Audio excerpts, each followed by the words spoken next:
The elevator lurched to a stop between the 23rd and 24th floors at exactly 6:47 p.m. on a Tuesday.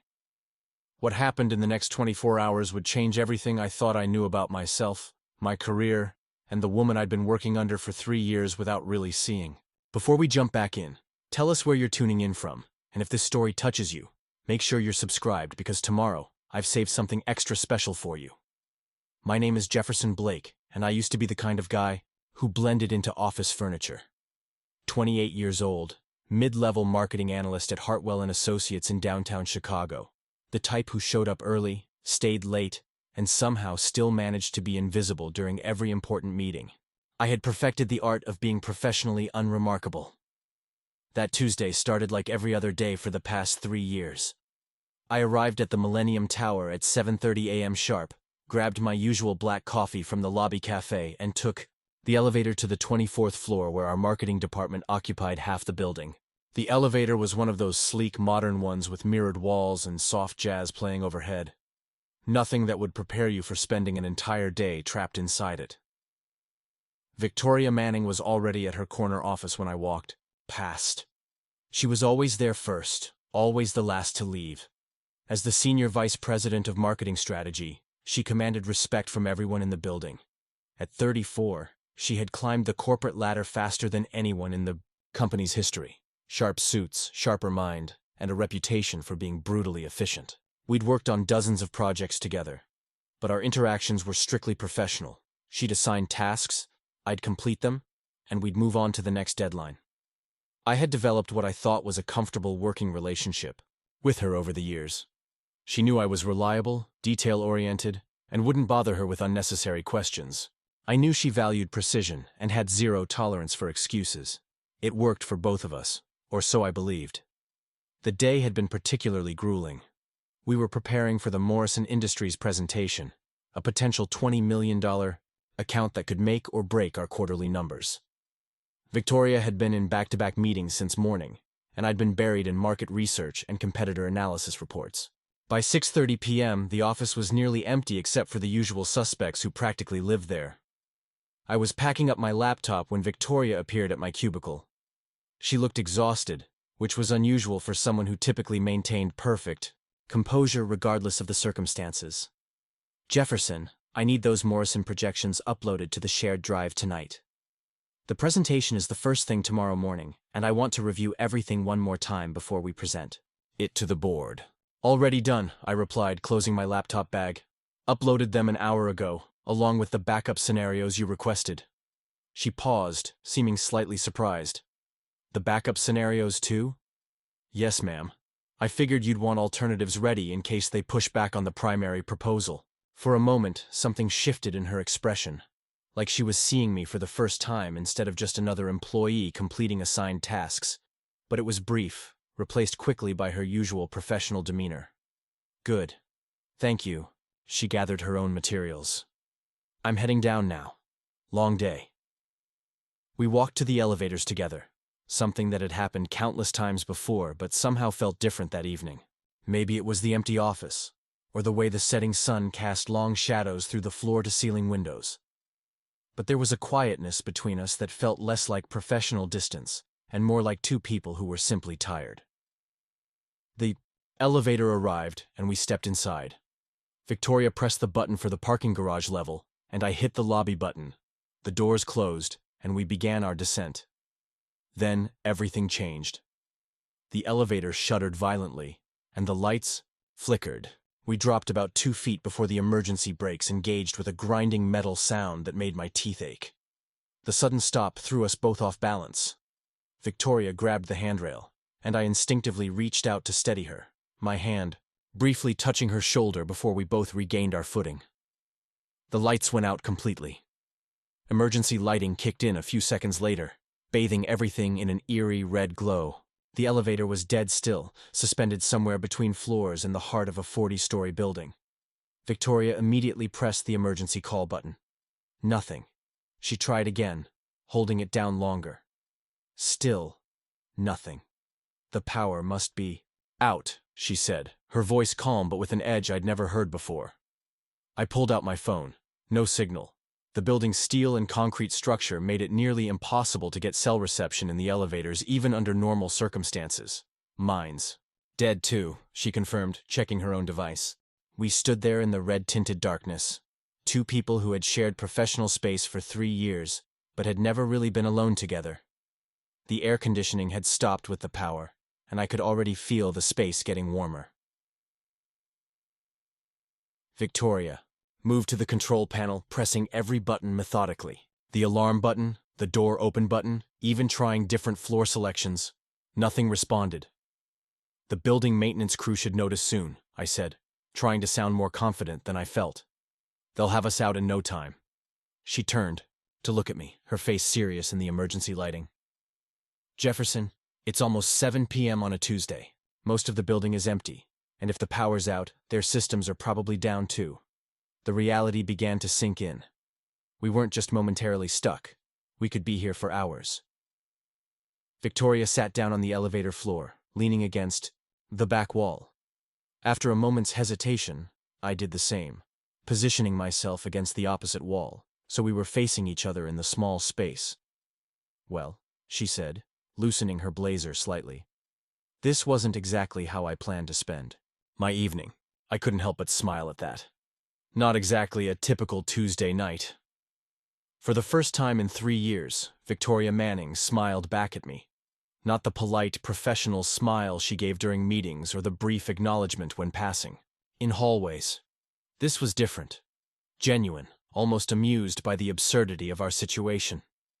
You know, Jefferson, in all the time we've worked together, I don't think we've ever had a conversation that wasn't about quarterly reports or client presentations. She was right. Every interaction had been filtered through work, deadlines, and professional obligations. Sitting there in the emergency lighting, removed from the context of our usual environment, I realized I knew almost nothing about Victoria Manning the person, as opposed to Victoria Manning the executive. What would you normally be doing right now? I asked. Honestly? Probably still at the office, going over tomorrow's presentation for the 15th time. She paused. What about you? Heating up leftover Chinese food and catching up on emails I didn't finish during the day. That's depressing, she said, but not unkindly. Your evening sounds just as thrilling. She laughed, actually laughed, and the sound was so unexpected, in our confined space, that it made the situation feel less dire somehow. The elevator was getting noticeably warmer. I loosened my tie and unbuttoned the top button of my shirt. Victoria had removed her blazer entirely, revealing a simple white blouse that somehow made her look less intimidating and more human. How long do you think we'll be here? I asked. Hard to say. Could be a few hours, could be longer. Depends on what caused the outage and how quickly they can restore power or get emergency crews up here. The weight of that possibility settled between us. Hours. Potentially many hours. Trapped in a space barely larger than a closet with someone I'd never really talked to outside of work contexts. Are you claustrophobic? Victoria asked. Not particularly. You? No. But I've never been stuck in an elevator before either. We sat in relative quiet for a while, adjusting to our new reality. The emergency lighting cast strange shadows, making the familiar elevator feel like an entirely different space. I found myself studying Victoria's face in the red light, noticing details I'd never paid attention to before. The way she unconsciously tucked a strand of hair behind her ear when she was thinking, how her professional mask had started to slip, revealing someone who looked tired and, surprisingly, a little vulnerable. Jefferson, she said suddenly. Can I ask you something? Sure. Why marketing? When you first started at the company, what made you choose this field? It was such an unexpected question that I had to think about it. Nobody had asked me that in years. Honestly, I fell into it. Got the job right out of college, needed the income, and just stayed. It wasn't some grand plan or childhood dream. Do you like it? Preparing and narrating this story took us a lot of time, so if you are enjoying it, subscribe to our channel. It means a lot to us. Now back to the story. The work? It's fine. I'm good at it, I think. But I wouldn't say it's my passion. What would be your passion? I hesitated. This wasn't the kind of conversation I'd ever imagined having with Victoria Manning. trapped elevator or not. I used to write, I admitted. Stories mostly. Nothing published. Just personal projects. Used. Too? Haven't had time in years. Between work and, well, work takes up most of my mental energy. She nodded thoughtfully. I understand that. What about you? Was marketing always the plan? Not exactly. I wanted to be an architect originally. Spent 2 years in a design program before switching to business. What changed your mind? Practical considerations. Architecture is beautiful, but it's also incredibly competitive and doesn't pay well unless you make it to the very top. Business felt more secure. Do you ever regret it? Victoria was quiet for a long moment. Long enough that I wondered if I'd overstepped some invisible boundary. Sometimes, she said finally, especially when I'm reviewing quarterly projections at 10 p.m. on a Wednesday night, wondering if this is really what I want to be doing with my life. It was the most honest thing I'd ever heard her say, and it surprised me. Victoria Manning, the unshakable executive who commanded boardrooms and closed million-dollar deals, had doubts just like everyone else. The elevator groaned slightly, settling another inch or two. We both froze, listening, but nothing else happened. How stable do you think this thing is? I asked. Stable enough. These buildings have multiple safety systems. We're not going to fall. Her confidence was reassuring, even if I suspected she was trying to convince herself as much as me. As the minutes stretched into our first hour of confinement, something began to shift between us. The forced intimacy of our situation was breaking down barriers that had existed for 3 years. Without the context of meetings and deadlines and professional hierarchies, we were just two people getting to know each other for the first time. And I was beginning to realize that Victoria Manning was nothing like the person I thought I knew. 3 hours had passed since the elevator stopped. The emergency lighting had dimmed considerably, and the air had grown thick and warm despite our attempts to stay calm. Victoria had removed her heels and sat cross-legged, looking more relaxed than I'd ever seen her in the office. Tell me about the worst job you ever had, she said, breaking a comfortable silence that had settled between us. I thought about it. Pizza delivery in college. Not because of the work itself, but because of this manager named Rick who treated everyone like they were beneath him. He'd schedule people for shifts and then send them home after an hour just to prove he could. Sounds like a power trip? Exactly. What about you? Retail during high school. Department store in suburban Milwaukee. The customers were awful, but the assistant manager was worse. She'd make us stay late to reorganize displays, unpaid of course, because it was part of the learning experience. Milwaukee. I wouldn't have guessed that. Born and raised. My dad worked at the brewery. Mom was a school secretary. Very middle class, very ordinary. She paused. Sometimes I think that's why I push so hard now, trying to prove I belong in these boardrooms, with people who went to private schools and had trust funds. It was another glimpse behind the professional facade, and I found myself genuinely curious about this version of Victoria I was discovering. Do you ever go back? Holidays, mostly. My parents still live in the same house I grew up in. Same wallpaper in the kitchen, same creaky stairs. Her voice carried a warmth I'd never heard before. They're proud of what I've accomplished, but I think they worry I work too much. Do you? She considered the question seriously. Probably. When was the last time you took a real vacation, Jefferson? Not just a long weekend, but actual time away from work? I had to think. 2 years ago, maybe 3. Went to Colorado for a week. Alone? Yeah. Hiking, mostly. It was peaceful. That sounds perfect, actually. I can't remember the last time I did something just for the enjoyment of it, not because it served some professional purpose. The conversation drifted naturally from topic to topic. We talked about books. She loved mystery novels, which surprised me, and movies, where we discovered a shared appreciation for old film noir. She told me about her college roommate who became a veterinarian and still sent her pictures of the animals she treated. I mentioned my younger sister who taught elementary school in Portland and how proud I was of her dedication to her students. You light up when you talk about your sister, Victoria observed. She's doing something that matters, making a real difference in kids' lives. Sometimes I wonder what it would be like to feel that passionate about my work. You could still write, you know. Nothing's stopping you except yourself. Easy to say, harder to do. When you're exhausted from work, the last thing you want to do is sit at another computer. What would you write about? I hesitated.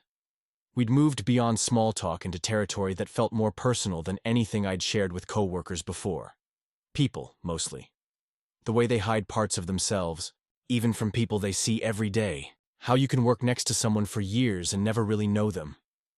Victoria was quiet for a moment, and I worried I'd said something wrong. That's very perceptive, she said finally, and probably truer than most people would admit. Around hour 4, Victoria opened her purse and pulled out a protein bar. Emergency snack, she explained, breaking it in half and offering me a piece. I learned to carry food after getting stuck in airport delays. You're surprisingly well prepared for being trapped in an elevator. Business travel teaches you to expect the unexpected. She took a small bite. Though I'll admit, this wasn't on my list of potential disasters. The protein bar was chalky and overly sweet, but it helped with the growing hunger. We rationed a bottle of water Victoria had in her bag, taking small sips and making it last. What's the longest you've ever been awake? She asked. Probably 36 hours. Final exams in college. You? 42 hours, when I was trying to close the Henderson deal 2 years ago. Flew to Los Angeles, had back-to-back meetings, red-eye flight back to Chicago, then straight to the office for the final presentation. Did you get the deal? We did. But I was hallucinating by the end of it. Kept seeing things in my peripheral vision that weren't there. That's dedication or insanity. Probably both. She smiled. Though looking back, I'm not sure it was worth it. We would have gotten the deal anyway, just maybe a day later. As the hours stretched on, our conversations became more intimate. Victoria talked about the pressure she felt to be perfect at work, how she'd trained herself to never show weakness or uncertainty. I shared my own struggles with feeling invisible, how I'd convinced myself that keeping my head down and doing good work would eventually be noticed and rewarded. You know what's funny? Victoria said around hour 6. I've probably spent more time talking to you tonight than in the previous 3 years combined. Is that good or bad? Good. Definitely good. I think I've been so focused on maintaining professional boundaries that I forgot there are actual people behind those boundaries.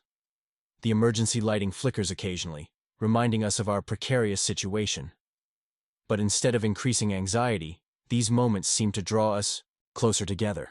We were sharing an experience that neither of us would have chosen, but that was revealing sides of ourselves we rarely showed anyone. Jefferson, can I tell you something? Victoria said during our 7th hour. Of course. I've always noticed your work. The attention to detail, the way you anticipate problems before they happen. You probably think you're invisible, but you're not. At least, not to me. My heart did something strange with those words. I just try to do my job well. It's more than that. Last month, when the Carlson presentation almost fell apart because their data was wrong, you caught it 3 days before we were supposed to present. Saved us from looking incompetent in front of their entire executive team. I remembered that project, but I'd assumed Victoria hadn't even noticed my contribution. You never said anything. I should have. I've gotten so caught up in the bigger picture that I forget to acknowledge the people who make it possible. She shifted position, stretching her legs. That's not fair to you or anyone else on the team. Victoria, you don't have to. Yes, I do. Leadership isn't just about making decisions and closing deals. It's about recognizing the people who help you succeed. She looked directly at me in the dim light. I've been a better executive than I have been a person to work with. The honesty in her voice was striking. This wasn't the polished corporate speak I was used to hearing from her. This was someone admitting to genuine mistakes and wanting to do better. For what it's worth, I said, you're a lot more human than you give yourself credit for. Is that your polite way of saying I come across as robotic at work? Maybe a little. I smiled, but I think that's more about the environment than who you really are. Corporate armor, she said thoughtfully. Put on the suit, adopt the persona. Keep everyone at arm's length so they can't see your weaknesses. Except you don't have as many weaknesses as you think you do. She studied my face in the emergency lighting. How can you be so sure? Because I've been watching you work for 3 years. You make good decisions under pressure. You care about the quality of the work, and you never ask your team to do anything you wouldn't do yourself. Those aren't weaknesses. But I'm not very approachable. Maybe not at work. But right now, you're one of the most interesting people I've talked to in years. Something shifted in the space between us. The conversation had moved beyond colleagues getting to know each other and into territory that felt more significant. Victoria was looking at me differently, like she was reassessing everything she thought she knew about Jefferson Blake, the quiet analyst who sat 3 cubicles away from her office.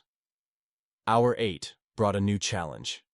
The emergency lighting finally gave out completely, plunging us into absolute darkness. The darkness was absolute. I'd never experienced anything like it, not even on camping trips where city lights were miles away. This was the kind of blackness that made you question whether your eyes were open or closed. Jefferson? Victoria's voice came from across the elevator, sounding smaller than before. I'm here, right where I was. Good. This is different. I heard her moving, fabric rustling against fabric. A moment later, her hand found my arm in the darkness. Is this okay? She asked. Yeah, probably smart to stay connected so we don't get disoriented. Her hand slid down to mine, and she interlaced our fingers. It was practical, I told myself, a safety measure.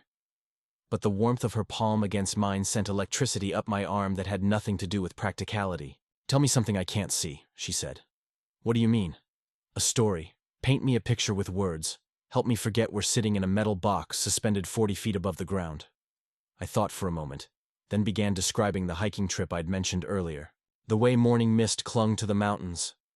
How the sunrise painted the peaks gold and pink. The sound of wind through pine trees that was both soothing and wild. As I talked, I felt Victoria relax beside me, her grip on my hand loosening from desperate to comfortable. You have a nice voice for storytelling, she said when I finished. Very calming. You should consider audiobook narration as a side hustle. Right, because I have so much free time. We've established that both of us work too much. Maybe this is the universe telling us to slow down. By trapping us in an elevator? Stranger things have happened. We sat in comfortable silence for a while, still holding hands. The air was getting staler, and I was becoming aware of how little oxygen we might have left in the confined space. I didn't mention it, but I suspect Victoria was thinking the same thing. Jefferson, what's your middle name? David, after my grandfather. What about you? Rose. My grandmother's name. She died when I was 12, but she was the strongest woman I ever knew. Raised 6 kids during the Depression, worked in a factory during World War II, never complained about anything. She sounds remarkable. She was. Used to tell me that challenges were just opportunities wearing work clothes. Victoria's voice carried a smile. I think about that whenever work gets overwhelming. Your grandmother would be proud of you. Hope so. Sometimes I wonder if she'd think I'm working toward the right things, though. She valued family and community over career advancement. Those don't have to be mutually exclusive. No, but they often are. When did you last have dinner with friends? Not work colleagues, actual friends? I had to think. Months ago. Maybe longer. Same. I realized recently that most of my social interactions are either work-related or completely superficial. Gym small talk, coffee shop pleasantries, conversations with neighbors about the weather. That's depressing when you put it like that. It is, but it's also fixable, right? We can choose to do things differently. Hour 10 brought physical discomfort that was hard to ignore. My back ached from sitting on the hard floor. My legs were cramping and thirst was becoming a real issue. We'd finished Victoria's water bottle an hour earlier. Stand up with me, Victoria said, getting to her feet and pulling me up with her. We need to move around or we're going to seize up completely. In the darkness, we did stretches, careful not to bump into the walls or each other. Well, mostly careful. Victoria accidentally elbowed me in the ribs, and I stepped on her foot twice. Each contact made us laugh, which helped break the tension of our situation. This is ridiculous, Victoria said after I bumped into her for the third time. Here, put your hands on my shoulders. I hesitated in the darkness. Jefferson, we're trapped in an elevator together. Normal social rules don't apply anymore. She was right. I placed my hands on her shoulders, and she put hers on mine. We could move and stretch without colliding. Better? She asked. Much. What I didn't expect was how intimate the position felt. We were close enough that I could feel her breath on my face, could sense the warmth radiating from her body. In the office, Victoria was always perfectly put together, maintaining careful distance from everyone around her. Now, disheveled and tired, she felt more real than she ever had. Jefferson, she said quietly. Yeah? I need to ask you something, and I want you to be completely honest. Okay. Do you think I'm difficult to work with? The question caught me off guard. What do you mean? I mean, am I the kind of boss people complain about when they go home at night? The one who makes work miserable? I considered how to answer. You have high standards. That's a diplomatic way of saying yes. No, it's not. High standards aren't the same thing as being difficult. You push people to do their best work, but you never ask for anything unreasonable. But I'm not exactly warm and fuzzy. Neither is excellence. But Victoria, you also notice when people do good work, even if you don't always say it out loud, and you protect your team from upper management politics. How do you know that? Because I pay attention.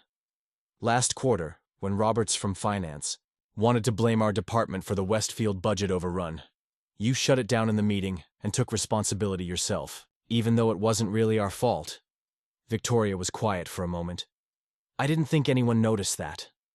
Just because you're not warm and fuzzy doesn't mean you don't care about the people who work with you. I do care. Maybe too much sometimes. It's easier to maintain distance than to get invested and then have to make difficult decisions about people's careers. Is that why you've never really talked to me before tonight? Professional distance? Partly. But also because... She hesitated. Because I was intimidated by you. You were what? Intimidated. You're incredibly competent, Jefferson. You do excellent work without drama, without needing constant validation, without playing office politics. You're the kind of employee every manager wishes they had more of. Then why did I feel invisible? Because I was trying not to show favoritism. I didn't want other people to think I was playing favorites with the quiet guy who never caused problems. The revelation hit me like a physical force. All this time I'd thought Victoria barely noticed my existence. She'd been deliberately keeping distance to avoid the appearance of impropriety. That's not what I expected to hear. I've made a lot of assumptions about managing people that probably weren't right. Tonight is making me reconsider a lot of things. We were still standing close together, hands on each other's shoulders. In the darkness, the conversation felt more honest than any I'd ever had with a colleague. Can I tell you something? I said. Please. Do. Before tonight, I thought you were brilliant but impossible to read. I respected your work but figured you saw me as just another employee. Now I'm realizing that maybe we were both making assumptions about each other. What kind of assumptions? That you were untouchable. That someone like you would never be interested in getting to know someone like me. Someone like me? Successful, confident, put together. Someone who has their life figured out. Victoria laughed, but not mockingly. Jefferson, if you think I have my life figured out, you haven't been paying attention tonight. I'm 34 years old, and I haven't been on a real date in over a year. I work 70-hour weeks because I don't know what else to do with my time. I'm successful professionally and completely lost personally. You're not lost. You're just focused. There's a difference between focused and hiding. Hiding from what? She was quiet for so long I wondered if she'd decided not to answer. From the possibility that I might want something different than I thought I wanted, she said finally. From the risk of caring about someone and having it complicate everything I've worked for. The words hung in the air between us, loaded with implications neither of us was quite ready to address directly.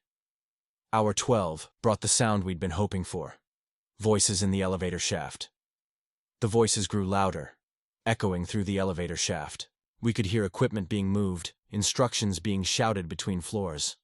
Victoria and I separated, stepping back from each other as if the approaching rescue had reminded us of the world waiting outside our confined space. "Can you hear?" "Us!" a voice called from above. "Yes!" Victoria shouted back. "Two people, we're okay!" "This is the Chicago Fire Department. We're going to get you out, but it's going to take some time. The power outage affected the entire grid, and we need to manually operate the system." "How long?" I called out. "Few more hours at least.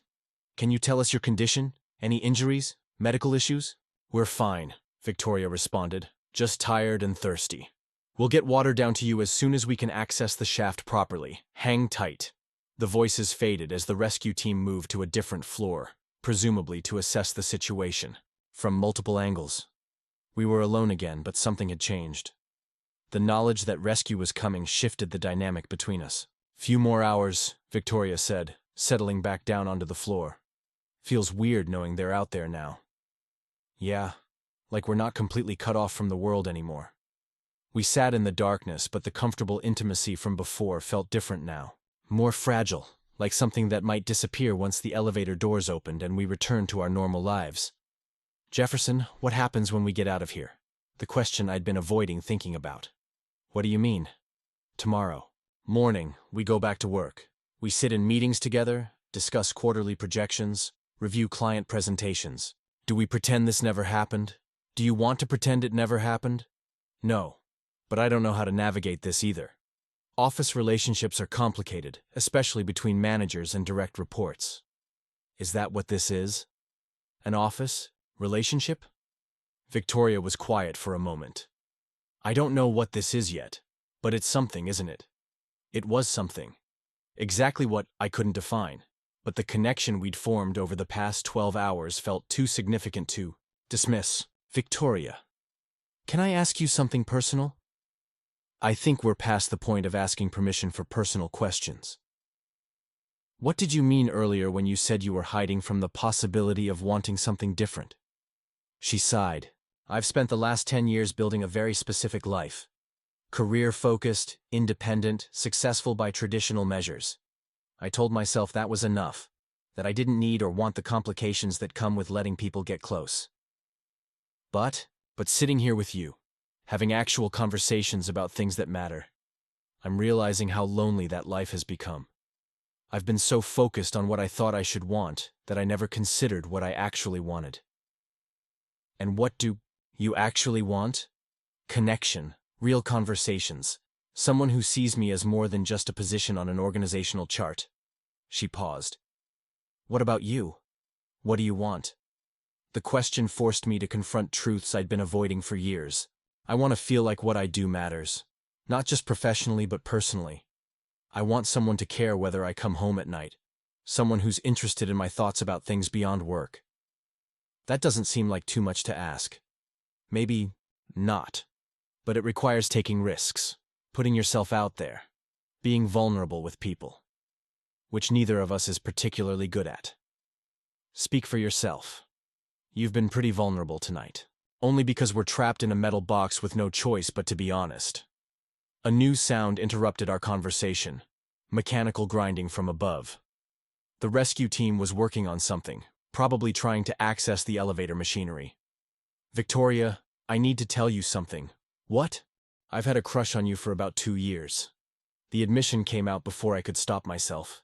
In the darkness, with rescue approaching and the possibility that our connection might end when the doors opened, I needed her to know." "You have?" "I know it's completely inappropriate, and I never would have said anything under normal circumstances. But tonight has been, I don't know how to describe it. Try. It's been like discovering that someone I admired from a distance is actually someone I could fall in love with up close." Victoria didn't respond immediately, and I worried I'd ruined everything by being too honest. "Jefferson," she said finally. "Yeah? Come here." "What?" "In the darkness, I can't see your face. I need you closer so I can find you." I moved carefully across the small space until my knee bumped against hers. "Here," she said, reaching up to touch my face with both hands. Her fingers traced my jawline, my cheekbones, mapping my features in the dark. It was intimate in a way that made my heart race. "I need to tell you something too," she whispered. "Okay? I noticed you on your first day at the company. not just as a new employee, but as someone I found attractive. Professional boundaries made me bury that feeling, but it never completely disappeared. Really? Really. Do you remember the Hartwell Christmas party 2 years ago? I did remember. I'd worn my best suit, had a few drinks, and actually worked up the courage to ask Victoria to dance. She'd politely declined, saying she didn't dance at company events. You turned me down, because I wanted to say yes so badly that it scared me. If I'd danced with you that night, I probably would have done something I'd regret professionally. Like what? Like this. Her lips found mine in the darkness. The kiss was soft, tentative at first, then deeper as I responded. It was nothing, like I'd imagined kissing Victoria Manning would be. It was better, less perfect, more real, filled with months of suppressed attraction and 12 hours of genuine connection. When we broke apart, we stayed close, foreheads touching. That's what you would have regretted? I asked. Among other things. Her voice had a smile in it. Jefferson, I need you to understand something. When we get out of here, everything gets complicated. Because you're my boss. Because I'm your boss. Because office relationships are scrutinized. Because it could affect both our careers if we handle this wrong. Are you saying we should forget this happened? I'm saying we need to be smart about how we handle it. If there's really something here worth pursuing, we owe it to ourselves to do it right. What does doing it right look like? I don't know yet. Maybe we start with dinner, somewhere outside the office, outside the context of quarterly reports and client presentations. See if this connection we've found survives in the real world. And if it does, then we figure out the rest as we go. More sounds from above indicated the rescue operation was progressing. We could hear drilling now, and occasional shouts of instruction. How much time do you think we have left? Victoria asked. Maybe an hour or two. Then I have one more confession. What's that? I'm going to miss this. Being trapped in an elevator, being disconnected from everything else, having permission to just be honest with each other without worrying about professional consequences or office politics. I understood what she meant. Despite the discomfort and uncertainty, there had been something almost magical about our isolation. No emails, no meetings, no external pressures, just two people getting to know each other without filters. We don't have to lose that, I said, don't we? Tomorrow morning, I'll be back in my office, you'll be at your desk, and all the usual. Barriers will be there again, only if we let them be. Victoria was quiet for a moment. You're more optimistic than I am. Or maybe you're just scared. Maybe I am. This could change everything, Jefferson. Our working relationship, our careers, the dynamic of the entire team. It could also make everything better. How can you be so sure? Because I've spent 12 hours getting to know you, and you're nothing like the person I thought you were. You're better. More interesting, more vulnerable, more human. If I was wrong about you, maybe you're wrong about how complicated this has to be. The drilling stopped suddenly, followed by voices much closer than before. We've got access, someone shouted. Setting up the pulleys now. You'll be out within the hour. An hour. 60 more minutes of this strange, intimate bubble we'd created, before returning to the world of conference rooms and quarterly projections. Victoria, I said. Yeah? Whatever happens when we get out of here, I want you to know that tonight changed something for me. You changed something for me. Good change or bad change? The best kind. The kind that makes you realize you were settling for less than you deserved. She squeezed my hand in the darkness. For me too. Above us, the rescue operation continued, bringing us closer to freedom and back to a world where everything we'd discovered about each other would be tested against the reality of our daily lives. The rescue team lowered a bottle of water and energy bars through a small opening they'd created in the elevator ceiling. The first sip of cool water was like salvation. I hadn't realized how dehydrated we'd become until that moment. Feeling better? The firefighter called down. Much better, thank you, Victoria replied, her voice stronger now. We shared the supplies in the darkness, and I noticed how Victoria made sure I got the larger portion of the energy bar despite my protests. Even in our circumstances, she was still taking care of people around her. 45 minutes and you'll be out, the voice from above informed us. We're just completing safety checks on the pulley system. 45 minutes. Less than an hour remained of what had become the most meaningful night of my adult life. Jefferson, I keep thinking about what you said. About settling for less than we deserved. What about it? I've been settling in professionally too. Playing it safe. Taking calculated risks instead of pursuing what I actually want to accomplish. Which is? I want to start my own consulting firm. I've been planning it for 2 years, saving money, building contacts, but I keep finding excuses to postpone it. This was news to me. What kind of consulting? Marketing strategy for nonprofits and social enterprises. Organizations that are trying to make a real difference but don't have access to high-level marketing expertise. Her enthusiasm was evident even in the darkness. I'm tired of creating campaigns to sell products people don't need. I want to help organizations that are actually improving the world. That sounds incredible. Why haven't you done it? Fear, mostly. Leaving a secure position with benefits and a steady paycheck to start something that might fail. What if I'm not as good on my own as I am within an established company? Victoria, you're brilliant at what you do. Any organization would be lucky to have you consulting for them. You really think so? I know so.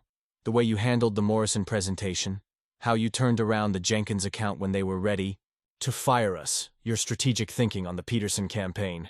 You're not good at this because you work for Hartwell and Associates. Hartwell and Associates is good because you work for them. She was quiet for a moment.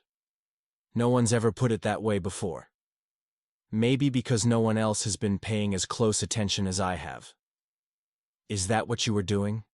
Paying attention? Among other things. I smiled in the darkness. I may have been nursing a crush, but I was also genuinely impressed by your work. Still am. What about your writing? If I can take the leap into consulting, what's stopping you from pursuing that? The question hit deeper than I expected. Honestly, I'm not sure I'm good enough. It's one thing to write stories for yourself, another to put them out there for other people to judge. Have you ever let anyone read your work? My sister read a few pieces. She said they were good, but she's biased. What did she like about them? She said I have a talent for writing characters who feel real. People with complicated motivations and genuine flaws. That's exactly what you wanted to write about earlier. People hiding parts of themselves, the complexity of human relationships. Yeah, but there's a big difference between having an idea and executing it well enough that strangers would want to read it. Jefferson, you've been telling me stories all night. About your hiking trip, your family, your observations about people at work. You're a natural storyteller. Talking isn't the same as writing. Maybe not, but the foundation is there. What's the worst that could happen if you tried? You write something, submit it places, maybe get rejected a few times? Or a lot of times. So what? Every successful writer has been rejected. The only real failure is not trying at all. Her words echoed something my sister had said years ago, before work consumed all my creative energy. When I get out of here, I said slowly, I'm going to finish the story I started 3 years ago. The one about the office worker who discovers his coworkers aren't who they pretend to be. I'd like to read it sometime. Really? Really. Maybe we can be each other's accountability partners. You finish your story, I'll take the first steps toward my consulting firm. Deal. We shook hands in the darkness, a formal gesture that felt both silly and significant. Above us, mechanical sounds indicated the rescue operation was in its final stages. Heavy equipment was being positioned, safety lines tested. Victoria, can I ask you something I've always wondered about? Shoot. Why marketing? I know you said practical considerations made you switch from architecture, but what drew you to marketing specifically? Psychology, actually. Marketing is really just applied psychology. Understanding what motivates people, what they need versus what they think they want. How to communicate in ways that resonate with different audiences. I never thought about it that way. Most people don't. They think marketing is about manipulation, but the best marketing is about connection, finding genuine ways to match products or services with people who actually need them. Is that what you want to do with your consulting firm? Create genuine connections? Exactly. Help organizations tell their stories in ways that inspire people to get involved, donate, volunteer, support their missions. Use marketing skills for social good instead of corporate profit. You're going to be amazing at that. I hope so. Jefferson, what's your story about?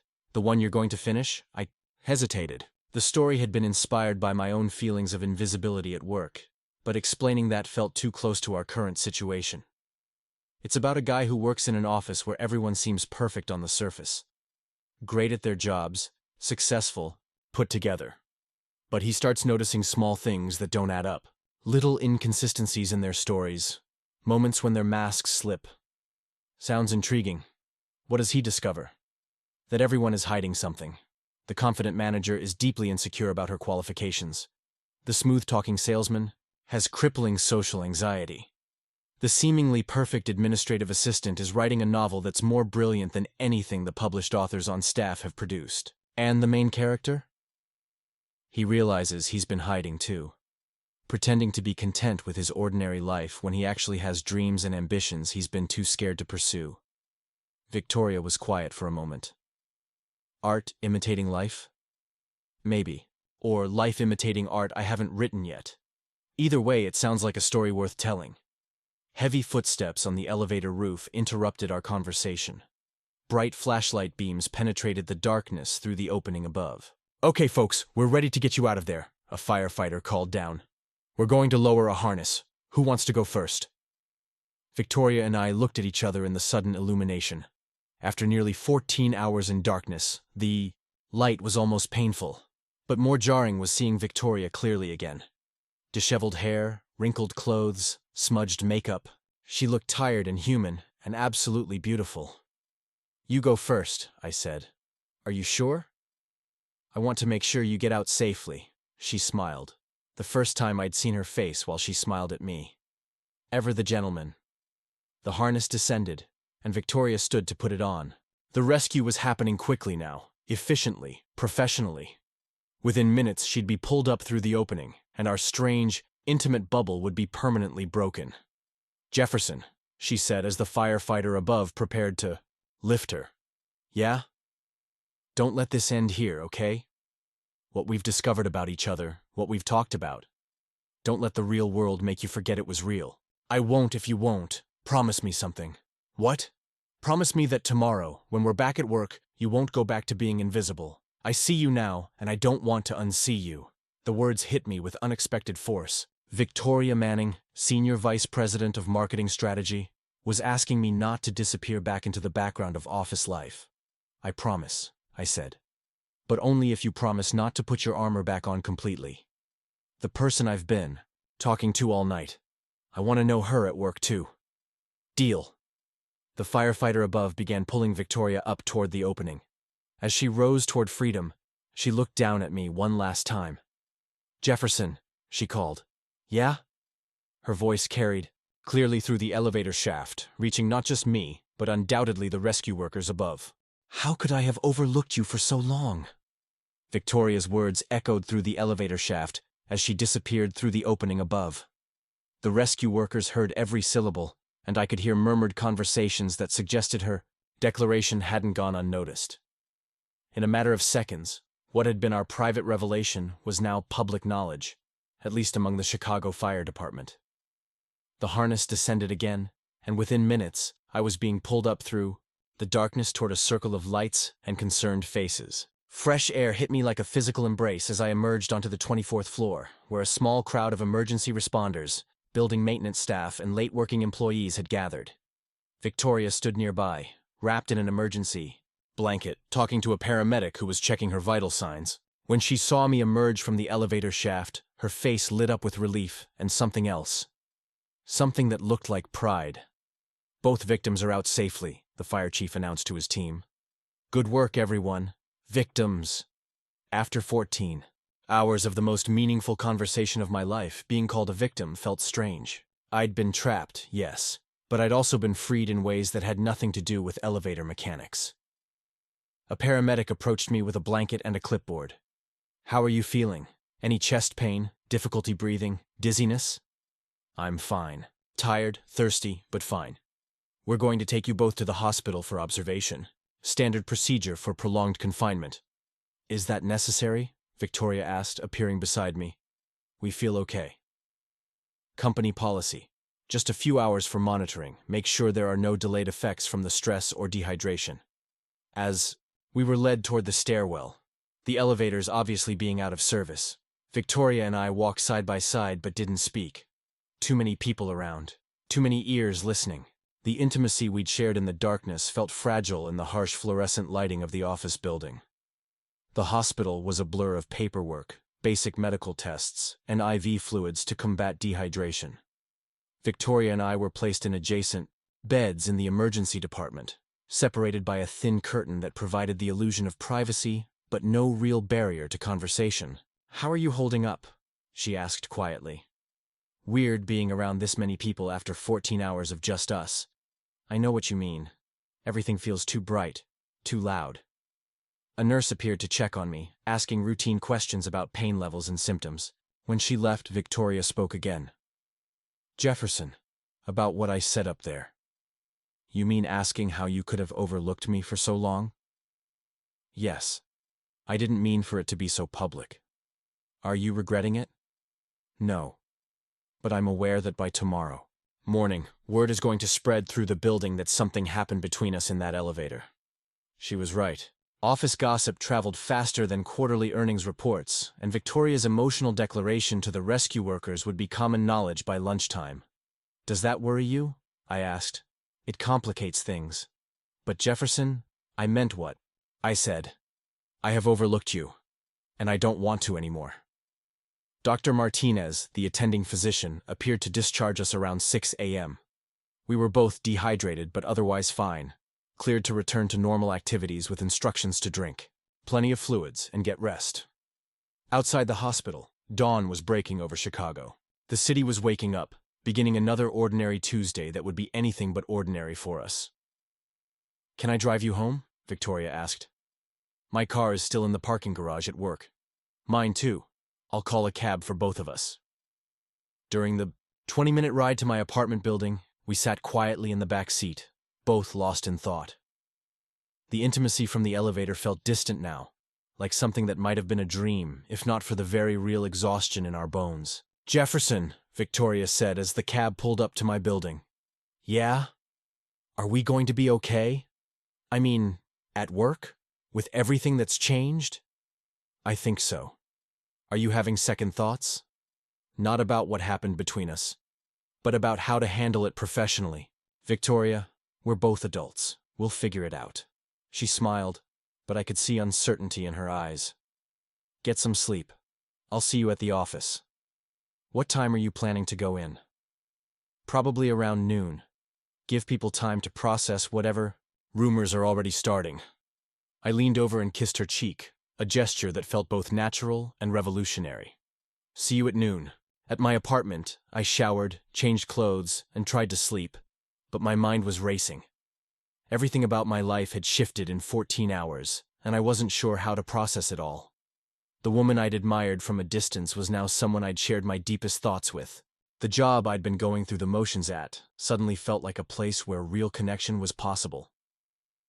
I arrived at the office at 11:45 a.m., 15 minutes before Victoria.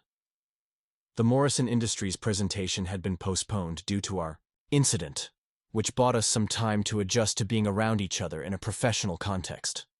My coworkers greeted me with a mixture of concern and curiosity. Word had indeed spread about our elevator ordeal, though the details remained mercifully vague. "Dude, 14 hours trapped in an elevator?" Jake from accounting shook his head. "I would have lost my mind. It wasn't as bad as you'd think," I replied, which was both completely true and a massive understatement. Victoria arrived precisely at noon, looking perfectly professional in a different suit, her hair styled, makeup applied, every inch the executive I'd known for 3 years. But when our eyes met across the office, there was recognition there that hadn't existed before. She nodded at me, a simple acknowledgement that somehow felt loaded with meaning, and headed to her office. Within minutes, her assistant was scheduling the rescheduled Morrison presentation for the following morning. I tried to focus on work, but concentration was impossible. Every time Victoria passed my cubicle, which she seemed to do more frequently, than usual, I was reminded of our conversations in the darkness. The way she'd laughed at my stories, the vulnerability in her voice when she talked about her dreams, the softness of her lips when she kissed me. Around 3 p.m., Victoria appeared. At my desk. "Jefferson, could I see you in my office? I want to review the Morrison materials." Of course. Her office was exactly as I remembered. Neat, organized, professional. But sitting across from her desk felt different now. Instead of the invisible employee reporting to his superior, I felt like someone she actually saw. "Close the door, please," she said. I did, then sat in the chair across from her desk. "How are you doing?" she asked, her voice softer than it had been in the open office. "Honestly, struggling to concentrate. Keeps feeling surreal that yesterday morning we barely talked, and now everything's different." "Yeah." Victoria stood and moved to the window behind her desk, looking out at the city skyline. "Jefferson, I've been thinking about what we discussed, about not letting the real world make us forget what was real. And I don't want to pretend last night didn't happen, but I also don't want to handle this wrong and ruin what we've started." "What are you thinking?" She turned back to face me. "Dinner. Tonight. Somewhere completely unrelated to work, where we can talk about whether what we felt in that elevator survives in normal circumstances. I'd like that. There's a small Italian place on Division Street, Nonna's Kitchen. Very quiet, very private. 7 o'clock? Perfect. Jefferson, one more thing." "What's that?" "Thank you." "For what?" "For seeing me. For the first time in years, I feel like someone sees who I actually am, not just the role I play at work. Thank you for letting me see you." That evening at Nonna's Kitchen, we talked for 3 hours. About work, about dreams, about the strange intimacy of our shared experience. The connection we'd forged in the elevator not only survived in the real world, it deepened. Victoria told me about her childhood in Milwaukee. Her parents' reaction when she'd called them from the hospital that morning. I shared stories about my family, my writing aspirations, my fears about taking creative risks. "I have something to tell you," Victoria said over dessert. "What's that?" "I put in my notice this afternoon. I nearly choked on my tiramisu." "You what?" 2 weeks notice. I'm starting my consulting firm." "Victoria, that's incredible. What changed your mind?" 14 hours trapped in an elevator with someone who believed in me more than I believed in myself. She reached across the table and took my hand. "You reminded me that the only real failure is not trying at all. I can't believe you actually did it. Believe it. And Jefferson, I want you to know that my feelings for you had nothing to do with my decision to leave. I was planning this before last night. I just needed the courage to follow through. I never thought. I wanted to be clear. When we explore whatever this is between us, it won't be complicated by our professional relationship."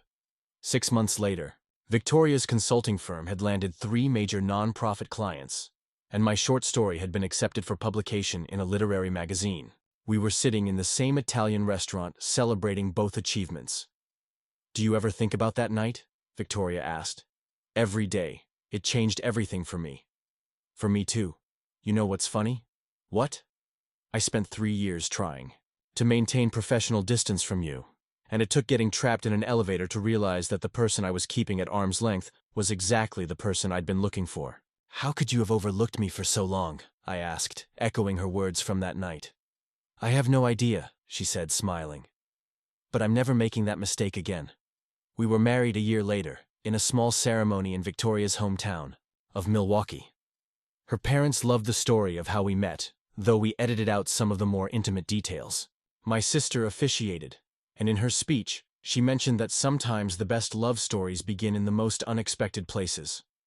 During our first dance, Victoria whispered in my ear, "Thank you for seeing me." "Thank you for being worth seeing," I whispered back, and as we moved together on the dance floor, surrounded by family and friends, I thought about how sometimes the things that seem like disasters, power outages, broken elevators, being trapped in small spaces, can actually be the universe's way of forcing you to discover something you never would have found otherwise. Sometimes the best things in life happen when all your escape routes are temporarily closed, and you have no choice but to be completely honest with another person. Sometimes getting stuck is exactly what you need to finally start moving in the right direction. 3 years after our elevator experience, I was sitting in my home office, putting the finishing touches on my second published short story collection. The first book had done well enough that a small publishing house wanted to see more of my work. Victoria was in the kitchen, taking a conference call with a client, a wildlife conservation nonprofit that was launching a campaign to protect endangered wetlands. Our lives had transformed completely from those days when we both worked 70-hour weeks at jobs that left us professionally successful but personally empty. Victoria's consulting firm now employed 6 people and had helped raise over $12 million for various social causes. My writing had evolved from a buried dream into a legitimate side career that might soon become my primary focus. But the most significant change was simpler than career success or financial stability. We'd learned to prioritize connection over achievement, presence over productivity. "How's the new story coming?" Victoria asked, appearing in my office doorway with 2 cups of coffee. "Almost finished. It's about a corporate whistleblower who discovers her company is covering up environmental damage. Art reflecting real life again, inspired by your client stories. Amazing how many organizations claim to care about social responsibility while actively undermining it behind closed doors." Victoria settled into the reading chair I'd placed by the window specifically for her visits to my workspace. "Speaking of my clients, I got an interesting call today." "Oh?" "Hartwell & Associates wants to hire me as a consultant." I looked up from my laptop. "Your old company?" "Apparently they're struggling with employee retention and want help developing a more humane workplace culture." "That's ironic." "That's what I thought. But then I realized it might actually be meaningful work. If I can help them create an environment where people don't feel invisible or undervalued, that could prevent other talented employees from wasting years feeling overlooked." "Are you going to take it?" "I'm considering it. What do you think?" This was something I loved about our relationship. We'd maintained the practice of genuine consultation that began in that elevator. Major decisions weren't made unilaterally. We talked through the implications together. "I think it would be poetic justice," I said. "Victoria Manning returns to transform the workplace that once constrained her. It would definitely be a full circle moment. Plus, you'd be helping people like we used to be. Employees who are capable of so much more than their jobs allow them to express." Victoria nodded thoughtfully. "The main hesitation is that consulting for them might feel like going backward instead of forward. Or it might feel like using everything you've learned to create the change you wished existed when we worked there. You always know how to frame things in the most optimistic light. 3 years of practice." She laughed. The same genuine laugh I'd first heard in the darkness of a broken elevator. "Jefferson, can I tell you something I've never mentioned before?" "Always." "That night in the elevator, when you told me about wanting to write stories about people hiding parts of themselves?" "Yeah?" "I knew immediately that you were describing me. Us. Everyone in that building was pretending to be satisfied with lives. That felt too small." "I was describing myself too." "I know. That's what made it so powerful. You weren't judging anyone for hiding. You were acknowledging that we all do it, and wondering what would happen if we didn't. And now we know. Now we know." She sipped her coffee. "Jefferson, I want to ask you something." "Shoot." "What would you say to doing something completely different?" "Like what?" "Travel. Take 6 months, maybe a year, and see parts of the world we've never experienced. You could write, I could do some international consulting work, and we could just live differently for a while." The suggestion was so unexpected that I needed a moment to process it. A year ago, the idea of taking extended time away from building our careers would have seemed impossible. But we'd both learned that life was too short to postpone experiences until some theoretical future when everything would be perfectly stable. Where would we go? Everywhere. Europe, Southeast Asia, South America. Places where we could immerse ourselves in different cultures, different ways of thinking about work and success, and what makes life meaningful. That's a big decision. It is. But Jefferson, we're 31 and 37 years old. We have enough savings to support ourselves for a year. Our work is portable, and we don't have kids or mortgages tying us down. When will we ever have this kind of freedom again?" She was right. We'd structured our lives to prioritize flexibility over accumulation, experiences over possessions. The opportunity to travel extensively might not come again for decades. I love the idea, I said slowly. But what about your clients? Your team? My business partner Sarah can handle operations while I'm gone, and most of my clients would actually benefit from having international perspectives included in their strategies. What about my book deadline? Couldn't you write anywhere? Imagine the stories you could discover in 6 months of traveling. The more I thought about it, the more appealing the idea became. My writing had always been inspired by observing human behavior and cultural dynamics. Experiencing radically different environments could provide material for years of future work. Let's do it, I said. Really, but I have one condition. What's that? We start with Milwaukee, visit your parents, spend some time in the place that shaped you before we explore the rest of the world. Victoria's face lit up. I'd love that. And then we go everywhere. That evening, we walked through Lincoln Park, planning our adventure. Victoria pulled out her phone and started researching flights, visas, and accommodations.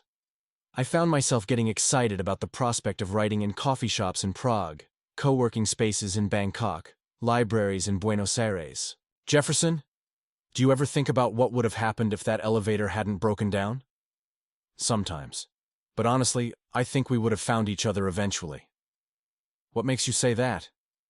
Because once you start really paying attention to someone, it's hard to stop. I was already noticing things about you before that night. The way you handled difficult clients, how you protected your team from corporate politics, the fact that you stayed late to perfect presentations even when they were already excellent. You were paying attention to all that? I was paying attention to you. The elevator just gave us permission to acknowledge what was already happening. We stopped walking and faced each other on the path. The Chicago skyline stretched out behind Victoria, lights beginning to twinkle in the early evening darkness. Do you know what I was thinking about during those last few minutes before they pulled us out? She asked. What? I was thinking that I'd spent 3 years working 10 feet away from someone who understood me better than people I'd known for decades. And I was terrified that once we returned to the normal world, we'd lose that understanding. Did we lose it? Just the opposite. We built on it. I pulled Victoria closer, wrapping my arms around her waist. Best 14 hours of my life. Mine too. Even though I was convinced we were going to die of dehydration.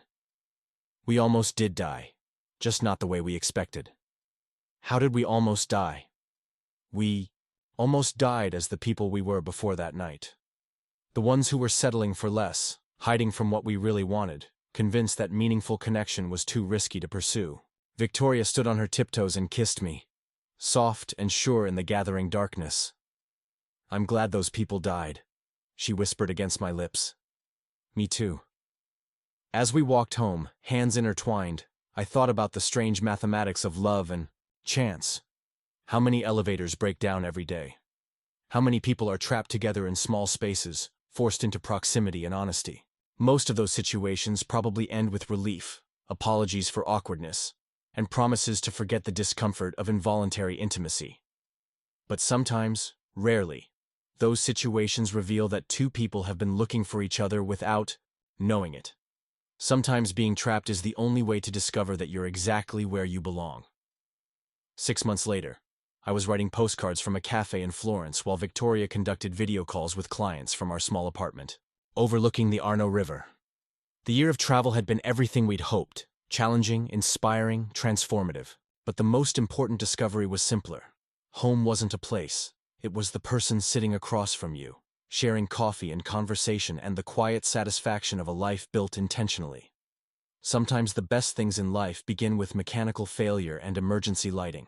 Sometimes love starts in the least romantic place imaginable, suspended between floors, surrounded by mirrored walls, breathing recycled air.